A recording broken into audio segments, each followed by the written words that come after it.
कि बाबा अपनी भाषा को सुधारो। अगर एक आइकॉनिक कैरेक्टर प्ले करने के लिए मिला है तो इट्स अ ब्लेसिंग, बट उसके साथ चैलेंजेस भी तो ये आए हैं। तो उसके पीछे because I have worked in Tamil films, in Telugu films, a lot of tongue twisters in those. मी इथेच येणार होतो. तमिळमध्ये देखील ळ शब्द आहे, ळ आहे, तमिळ आहे, कन्नड आणि ड मध्ये पण ओनली द फ्लो वेगवेगळे आहे. मराठीमध्ये ल आणि ळ वेगळे, हिंदी भाषिकांना वेगळे वाटते. 100%. तर एक फर्ग्युसन कॉलेजमध्ये शिकलेला मुलगा ज्याला ती मराठी येते, ज्याला आपण कोलोक्युअल मराठी म्हणू शकतो, करेक्ट आहे, ॲज अपोज टू जी रॉयल मराठी, जी महाराज म्हणायचे, तर त्याच्यात किती काम झालं, त्याच्यावर किती काम करायला लागलं, त्याच्यात स्टडी किती केला. आपण व्यक्तिरेखेबद्दल तर बोलतोच आहोत, कारण शब्दांचं उच्चारणच एवढं शुद्ध असायचं ना त्या काळातला, की आजच्या ठिकाणी आपण म्हणजे ग्रॅमॅटिकली अरे इकडे ये ना असं आपण म्हणतो, इकडे ये ना, ते हे करणार ते करणार, हे सगळे चालायचं नाही त्यावेळी. तर I could not even speak. अब कभी कभी नॉर्मल टंग में आ जाता था वो, फिर वो करेक्ट करता था कि नहीं महाराज नहीं बोल रहे हैं ऐसा, या ये महाराज ऐसा नहीं बोलेंगे, ये अनूप बोल सकते हैं. तो आता एक डायलॉग असं एवढं टंग ट्विस्टिंग होता, पहाडों के चुहे म्हणाला ना तो आम्हाला, चहू बाजूने घेरून असं पोखरू की कधी कोसळलो त्या मस्तवाल पहाडालाही कळणार नाही. अब ये ळ कितना आया देखो इसमें. Tongue twister, I am coffee. But कहने का तात्पर्य ये है कि देखिए कि कितना टंग ट्विस्टिंग, अगर एक फ्लो में बोलने जाए तो आपको होना ही है फंबल. हे सगळं होत असताना देखील भाषेची ती अदबपणा, ते उच्चार, ती रॉयल्टी, ॲरिस्टोक्रसी ज्याला आपण म्हणतो, करेक्ट आहे, ते इंटॅक्ट राहिलं पाहिजे. हां बरोबर. मग ह्याच्यावर काम करण्यासाठी काही लँग्वेज एक्सपर्ट्स होते का? नाही, ट्युटर म्हणतो किंवा गाईड म्हणतो, काहीच नव्हते, फक्त कोचेस असतात आजकाल. हो, पण हे सगळं मी त्यांचा हेल्प घेतला नाही, कारण एवढा वेळ नव्हता माझ्याकडे. 2 महिनेच होते माझ्याकडे प्रिपरेशनसाठी. लँग्वेज कोच अजिबात नव्हता. नाही, कोच अजिबात नव्हतं. I prepared on my on with the help of my director, because director would sit down and he would tell me कि सर इसको ऐसे प्रोनाउंस करते हैं, अभी द प्रोनाउंसिएशन नहीं बदल जाता है. So I used to tell them to send me a voice note of how you pronounce the entire line. आणि तसं मग ऐकून I used to get that thing in my head and I used to repeat those lines almost all night, ताकि the next day morning वो जुबान पे बैठ जाए. So this is how prepare. रट नहीं सकते हम लोग इसको, हम जब तक इसको महसूस नहीं करते ना, लाइनें आएंगी नहीं. जसं आपण म्हटलं की, आणि आपल्याला माहिती आहे की आपण इतिहास जसा बघतो आणि कोणी लिहिला याच्यावर जास्त अवलंबून असतो की आपण इतिहास कसा बघतो. तर मुघल जे एम्परर्स होते, ते राजे जे होते, right from Akbar to Humayun, याच्याबद्दल आपल्याला सगळं काही आपल्या टेक्स्टबुकमध्ये आहे, हिस्ट्रीच्या सब्जेक्टमध्ये. महाराजांबद्दल काहीच नाही आहे. ह्याचं तुम्ही गणित कसं मांडता, आणि ह्याचं मी दोष नाही म्हणणार कोणाचा, पण कुठल्या अशा फोर्सेस होता की ज्यांनी हे दाबून ठेवलं, हे काय म्हणतो ज्याला मेन स्ट्रीम अभ्यासक्रमात येऊ दिलं नाही. आता ह्याचे खूप कारण आहेत. कारण आता राजकारण ह्याच्यामध्ये आपण गेलो तर त्याच्यामध्ये जायला नको, कारण आपण एक कलाकार आहोत सगळ्याच गोष्टी अगोदर. पण कुठे ना कुठे हे तर मला राजकारणच वाटतं की छत्रपती संभाजी महाराजांबद्दल एकही धडा शाळात नाही दाखवण्यात आला आहे, किंवा मुलांसाठी काय त्यांना इन्फॉर्मेशनच नाही आहे, नॉलेजच नाही की आमचे महाराजांनी काय काय घडवलं होतं त्यांच्या काळात. तर हे आता कसं आणणं परत, आता जे झालंय ते झालंय, डॅमेज झालं तर झालंय, पण आता हे आपण चित्रपट का आणलोय, त्याच्यासाठीच की आपल्या पुढची पिढीला हे कळायला पाहिजे की बाबा छत्रपती संभाजी महाराजांवरती पण असा मोठा भव्य चित्रपट आलेला आहे, त्याच्यामध्ये महाराजांचं बलिदान आम्हाला बघायला मिळालं आहे. आणि that is why it is more of a historic आणि more of an education purpose हा फिल्म खूप गरजेचा आहे. परवाच एक कोणीतरी मला विचारत होतं की आपण हे काय एवढं तुम्ही महाराजवरती पिक्चर आणतायत आणि काय. मी म्हटलं एक मिनटं मला सांग, ताजमहल कोण बनवलं होतं? ती पटकन म्हणाली अरे शहाजहान. म्हटलं मग छत्रपती शिवाजी महाराजांचे वडिलांचं नाव काय करते? मी म्हटलं म्हणून हे चित्रपट आणलंय. म्हटलं म्हणून हे तुलाच माहीत नाही, तुझ्या मुलाला काय माहीत असणार आहे उद्या? म्हटलं स्वतःचाच इतिहास माहिती, स्वतःचा इतिहास तुम्ही मला काही प्रॉब्लेम नाही बघा, जे घडलेलं आहे इतिहासमध्ये त्याच्याबद्दल नॉलेज असायला पाहिजे, जनरल नॉलेज असायला पाहिजे. ठीक आहे, I know that Shah Jahan has made Taj Mahal, let's say, but I should also know Chhatrapati Shivaji Maharaj what all he did at the fort of Agra, how Chhatrapati Sambhaji Maharaj kept all his Raigad and defending from all the outside forces, foreign forces. Our own history, if we are unaware, it is completely fine to idolize a Western Superman and Spider-Man. Understand? बाहेरच्या देशामध्ये ना त्यांच्याकडे, without forgetting our own heroes, बाहेरच्या देशामध्ये त्यांच्याकडे असे unsung warriors नाहीत, म्हणून त्यांना काल्पनिक एक त्यांना सुरू करावं लागलं स्पायडरमॅन सिरीज आणि आपल्याकडे आहेत आपले superman. We just have to celebrate our own people, our own warriors. म्हणून हा चित्रपट आणला लोकांसाठी. आणि जसं की तुम्ही ही भूमिका साकारली आहे, तर भूमिका साकारत असताना किंवा त्याच्या अगोदर देखील भरपूर अभ्यास झालाच असेल, याच्याबद्दल शंकाच नाही.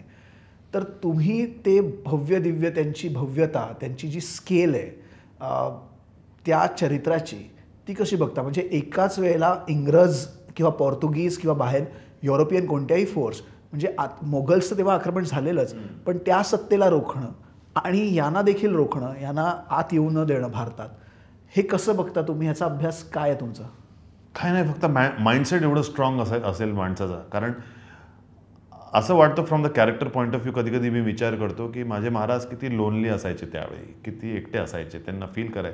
कारण आबासाहेब पण लवकर ते वारले आहेत, छत्रपती शिवाजी महाराज पण लवकर गेले, आणि लिटरली अक्षरशः काही त्यांना सपोर्टसाठी कोणच नव्हते. तर इमॅजिन किती लोकांवरती त्यांनी ट्रस्ट केला असता, किंवा किती कमी लोक असले असते त्यांच्या आयुष्यात. तर एक तर he was very lonely, I feel, from my point of view. आता असा माणूस, आज तुम्हाला जर उद्या फोन आला कुठला तरी, एक थ्रेट कॉल किंवा कोणीतरी असं काही सांगितलं की तू उद्या मला तिकडे भेटलंस तर बघ, आपण झोपू शकत नाही रात्रभर, की अरे यार जानचा आपला धोका असतं कधी पण. तर imagine this one person was going through all of that at that time and still defending his nation strong. तर it's a fierce mindset, you know, की मी कापूनच टाकणार आता लोकांना. So that kind of a mindset, त्याच्यासाठी काय काय घडलं असेल त्यांच्या आयुष्यात. तर if you ask me what was the question again you ask me? हे आपल्याला म्हणजे तेच ग्लोरिफाय आपण का नाही करत आणि का नाही आपण दाखवत? नाही, ग्लोरिफाय करायला पाहिजे. आणि त्यांनी कसं रोखलं पोर्तुगीजांना, इंग्रजांना, आणि त्यासाठी चित्रपट बघावा लागेल तुम्हाला. हे फक्त शब्दात मांडणं म्हणजे हे सोपं नाहीये माझ्यासाठी. म्हणून आम्ही चित्रपट का बनवलाय, ऑलमोस्ट 2.5 तासाचाच हा चित्रपट आहे, आणि तो पण पार्ट 1 आहे. पार्ट 2 मध्ये ते ह्याच्यामध्ये पण सांगता येणार आहे आम्हाला की कसं रोखलंय, कसं केलंय, कसं, आणि मग कसं त्यांना धोक्यात मग त्यांना पकडलंय गेलंय, आणि 42 डेज कसं टॉर्चर केलंय. ते पार्ट 2 ची कहाणी आहे. काय सांगाल त्याच्याबद्दल? हे काय दर्शवतं की जर का तुमच्याकडे चांगलं कॉन्टेंट असेल तर लोक थिएटरमध्ये येतात. या फिल्मला लोकांनी पसंती दाखवली, लोक भरभरून आले, प्रतिसाद दिला. काय सांगाल याच्याबद्दल? ॲक्च्युली जेव्हा आपण फिल्म रिलीज केली होती ना 22 तारखेला, तेव्हा इलेक्शन पिरियड चालू होता महाराष्ट्रात. तर इलेक्शनमुळे जरासं film took a hit on the first weekend, कारण सगळे इलेक्शनमध्ये व्यस्त होते त्यावेळी. तर पण सेकंड वीक ऑनवर्ड्स पिक्चरने पिकअप असा केला आहे, कारण जो कोणी जाऊन बघायचा तो बाहेर येऊन 10 लोकांना सांगायचा, अरे तू बघितलं नाही अजून वेड्या, महाराजांची पिक्चर जाऊन लग. So that word of mouth publicity से ये अभी तक टिकी है. This is the 4th week we are ending, 5th week is gonna start now in the coming week, and still it's housefull. तुम्ही स्वतः जाऊन बघितलं हाऊसफुल झालं म्हणजे? तुम्ही स्वतः मी स्वतः थिएटरला व्हिजिट आजही करतो. मी आजही बुक माय शोवरती बघतो की कुठला शो आज येलो दिसतोय ना, त्याच्यामध्ये बघतो अरे 90% ऑक्युपन्सी, चला थिएटरच्या. मी डायरेक्ट मॅनेजरला कॉल करतो, मी येतोय इंटरव्हलला सरप्राईज व्हिजिट द्यायला. असं अजूनही मी. आणि लोकांचा प्रतिसाद अरे इंटरव्हलमध्ये तर ते मला बघतात, आणि मध्यांतर आलाय आणि मला बघतात, आणि छत्रपती संभाजी महाराज म्हणतात, जोरात गारद देतात, आणि जसं जय म्हणायची बारी येते तेव्हा मी येऊन जय बोलतो. मी एकदम, लोक असे होऊन जातात, वेडे होऊन जातात बघून, अरे म्हटलं महाराज आले म्हणत. त्यांच्यासाठी ती खूप मोठी गोष्ट आहे, आणि माझ्यासाठी पण. माझं थिएटरमध्ये जाणं आणि हे व्हिजिट करणं म्हणजे this is my way of saying thank you to Maharaj and to the god for the opportunity. काय सांगाल म्हणून? हे काय दर्शवतं, हे काय रिफ्लेक्ट करतं की चांगलं कॉन्टेंट तुमच्याकडे असेल? जसं काही लोक तुम्हाला म्हणत होते की संभाजी महाराज का तुम्ही फिल्म करताय, आणि तुम्ही केली. आणि आता जेव्हा एवढा भरभरून प्रतिसाद येतो, आणि जेव्हा मी म्हणतो प्रतिसाद, कॉमर्स फार महत्वाचं असतं.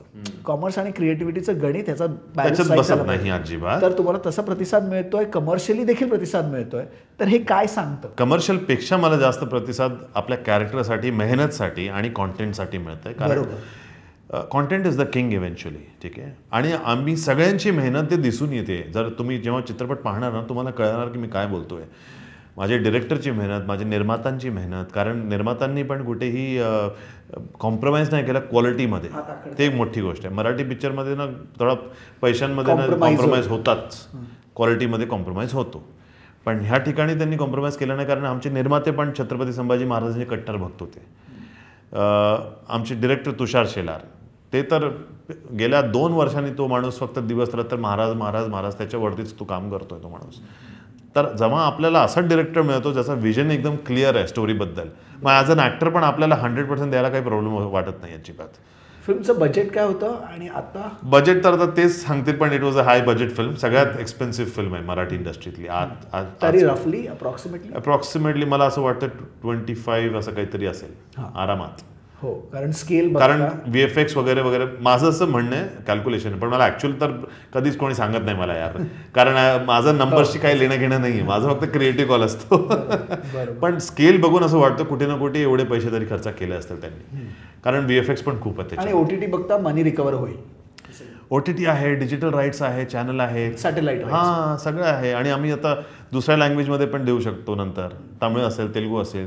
मला तर अक्षरशः मला तर एखाद्या ॲक्टरचा पण फोन आलेला तेलुगू इंडस्ट्रीतला मोठा, त्यांनी मला सांगितलं की तुम्ही तेलुगूमध्ये का नाही आणली. आता मला हे ट्रेलर बघून एक क्युरिओसिटी झाली आहे की मला स्टोरी जर समजायची आहे की छत्रपती संभाजी महाराज काय होते, आता तुम्ही तेलुगूमध्ये नाही आणले, आता तेलुगू ऑडियन्स कसं बघणार.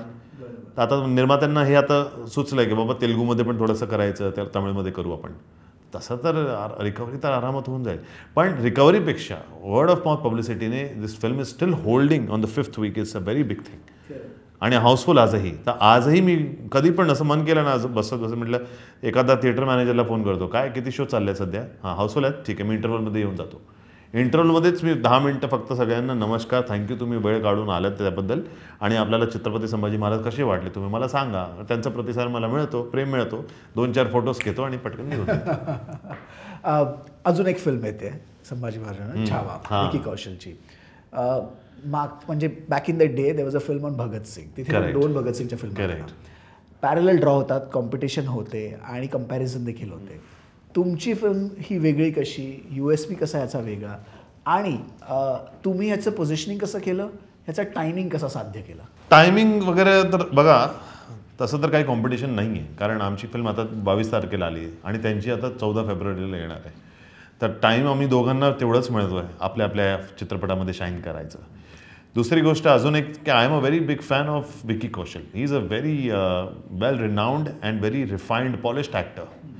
कारण तुम्ही त्यांची जर सॅम बहादूर जर बघितलं तर ही picks up those nuances also very beautiful.